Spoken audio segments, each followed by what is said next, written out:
If you've ever tried placing something under your tongue at night hoping it would help your mind feel sharper in the morning, I want you to know something important right now. There's a reason people stumble onto that instinct. And it's not as simple as most people think. I've been working with patients over 60 for a long time, and what I've seen in that time would genuinely alarm you. People coming to me confused, embarrassed, scared, not because something dramatic happened, but because the small things started slipping. A name they've known for 40 years, where they put their keys 20 minutes ago, the word that was right there, and then simply wasn't. These aren't small things, not to the people experiencing them.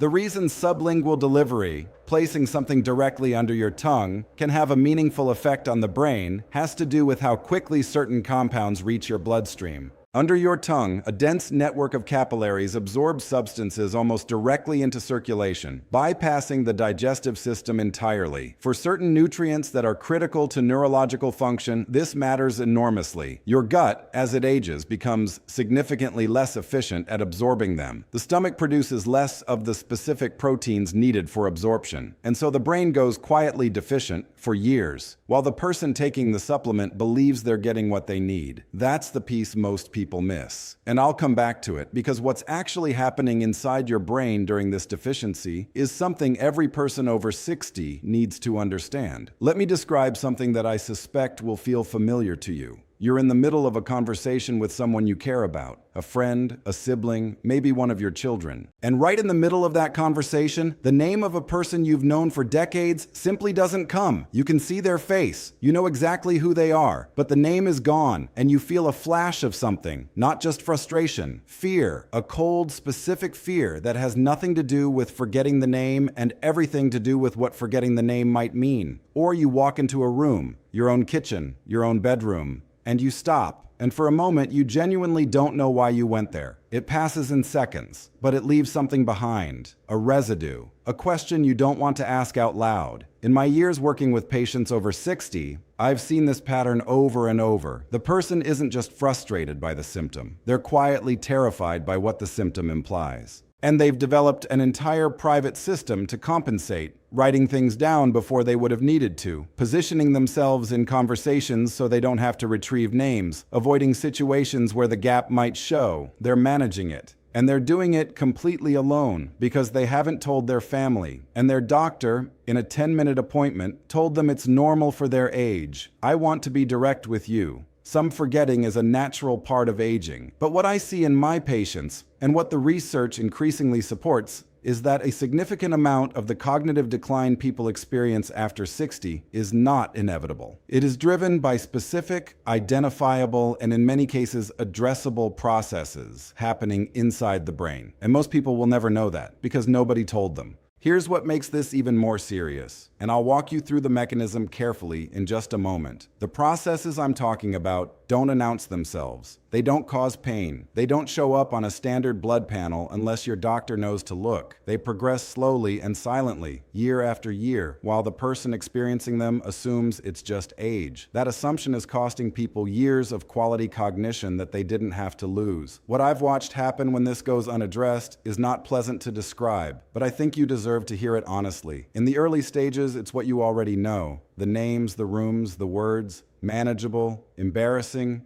but manageable. But left unaddressed, the process accelerates. Conversations become harder to follow. You lose the thread in group settings and stop contributing the way you used to. Reading, something that used to bring genuine pleasure, becomes laborious. You read the same paragraph twice, 3 times, and something just isn't connecting the way it did. I've had patients describe the experience as feeling like they're watching themselves through glass, present but slower, slightly removed from the sharpness they used to take for granted, and underneath all of it, never spoken, rarely even fully acknowledged, is the fear they can't shake. The fear that says, this is how it starts. The fear that has a name that nobody in the room wants to say. I've watched patients suffer from this for years, years, quietly, privately, without adequate support, from something that the research now suggests is significantly driven by specific biological deficiencies and inflammatory processes that we actually know a great deal about. That's what I can't forgive about how this is handled. The information exists, the research is real, and the people who need it most are sitting in 10-minute appointments being told everything is fine. If what I'm sharing today is new to you, and I suspect it is, make sure you subscribe to this channel. I release critical health information for people over 60 every week. Information your doctor may not have time to share in a routine appointment. Hit the subscribe button below. It costs nothing, and it could be one of the most important health decisions you make today. Now let me tell you what's actually happening. Your brain contains approximately 86 billion neurons, each one connected to thousands of others through contact points called synapses, tiny gaps where electrical signals leap from one cell to the next. Everything you remember, everything you think, every word you retrieve in the middle of a conversation depends on the speed and efficiency of those connections. When those connections degrade, when the signals slow, when the gaps widen, what you experience is exactly what I've been describing. Think of your brain like a city built on millions of roads connecting every neighborhood to every other. Memory works when those roads are clear, well-maintained, and running at full capacity. Now imagine a slow, low-grade storm that never quite stops. Not dramatic enough to close the roads entirely, just constant enough to damage the surface, slow the traffic, and eventually make certain routes unreliable. That storm has a name in neuroscience. It's called neuroinflammation. And what the research is increasingly clear about is that chronic low-grade inflammation of brain tissue is one of the primary drivers of the cognitive decline that most people over 60 are experiencing right now, without knowing it. The second process happening simultaneously involves what's called oxidative stress. Your neurons are among the most energy-hungry cells in your body. The brain consumes 20% of all the energy your body produces, despite representing only 2% of body weight. The fuel for that energy production comes from mitochondria inside each cell. And when free radicals, unstable molecules that accumulate over decades of living, begin damaging those mitochondria, the energy supply to individual neurons starts to fail. Think of your neurons as light bulbs connected by carefully insulated wires. When the insulation begins to deteriorate, the signal gets distorted. Some of it gets lost entirely. That's oxidative damage, and it's happening to varying degrees in the brain of virtually every adult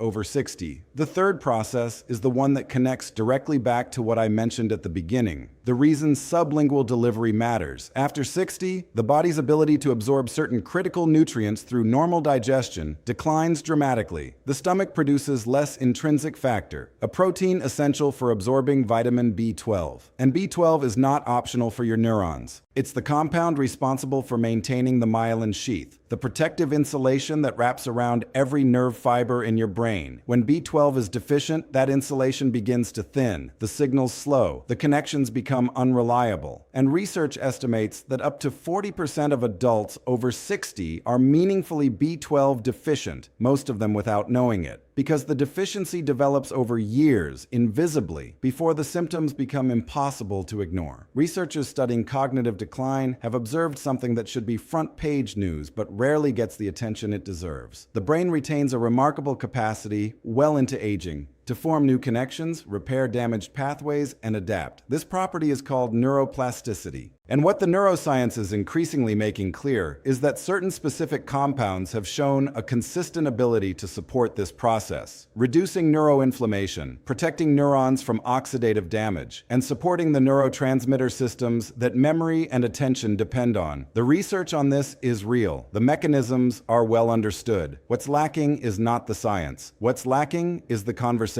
I had a patient, I'll call him Raymond, 69 years old when he first came to see me, retired engineer, sharp man, his whole life defined by precision and problem solving. He came in because he'd noticed something over the previous 2 years that he couldn't explain away anymore. He was slower, not dramatically. Nobody else had mentioned anything, but he knew. He could feel it. Words were taking longer to come. He'd stopped doing the mental calculations he used to do automatically. He'd started avoiding situations where he'd have to think fast. His doctor had run a standard panel and told him everything looked normal. He left that appointment and, by his own account, felt more frightened than when he went in, because the fear wasn't about the blood work. The fear was about what he was losing. He'd spent 2 years trying supplements he'd read about online, doing crossword puzzles, trying to stay mentally active. Some days felt better, but the underlying drift continued. What we identified when I looked more carefully was a combination of factors. Significant B12 insufficiency that the standard test had flagged as borderline but not critical, elevated inflammatory markers, and a DHA level that was low enough to meaningfully affect neuronal membrane function. We addressed those specifically. Over the following months, Raymond described the change as, and I'm going to quote him directly, feeling like someone had turned the lights back on. Not a miracle, not a reversal of aging,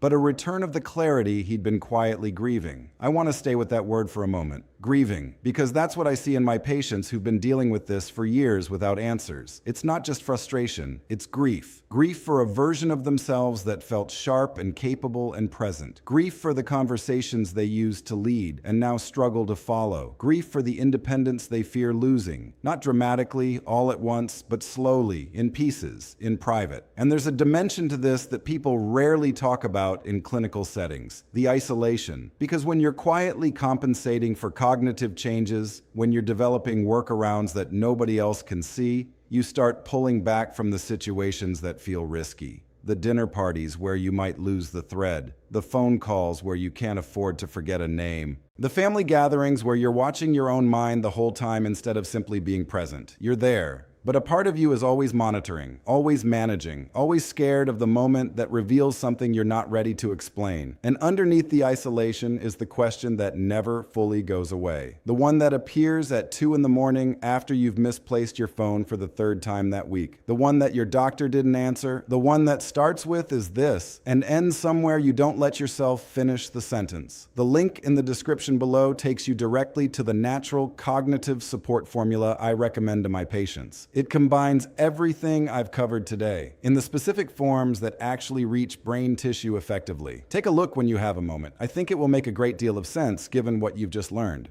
Now let me tell you specifically what the research points to when it comes to natural compounds that support cognitive function. The first is Bacopa monnieri, an herb with thousands of years of documented use in traditional medicine and, more recently, one of the most studied natural compounds in cognitive neuroscience. What makes Bacopa particularly interesting is that it works across multiple pathways simultaneously. It inhibits acetylcholinesterase, the enzyme that breaks down acetylcholine, the primary neurotransmitter involved in memory and learning. The result is that more acetylcholine remains available at the synapse, supporting the very connections that memory depends on. Multiple randomized controlled trials support its role in cognitive function, and the neuroinflammatory component of its mechanism is an area of active ongoing research. The second compound I want to discuss is phosphatidylserine, a phospholipid that forms a critical component of the cell membrane of every neuron in your brain. As we age, levels of phosphatidylserine in brain tissue decline, and with that decline comes a reduction in the fluidity and efficiency of the cellular membrane, which affects everything from how well neurotransmitter receptors function to how efficiently neurons communicate with each other. What's significant about phosphatidylserine from a credibility standpoint is that it is one of the very few natural compounds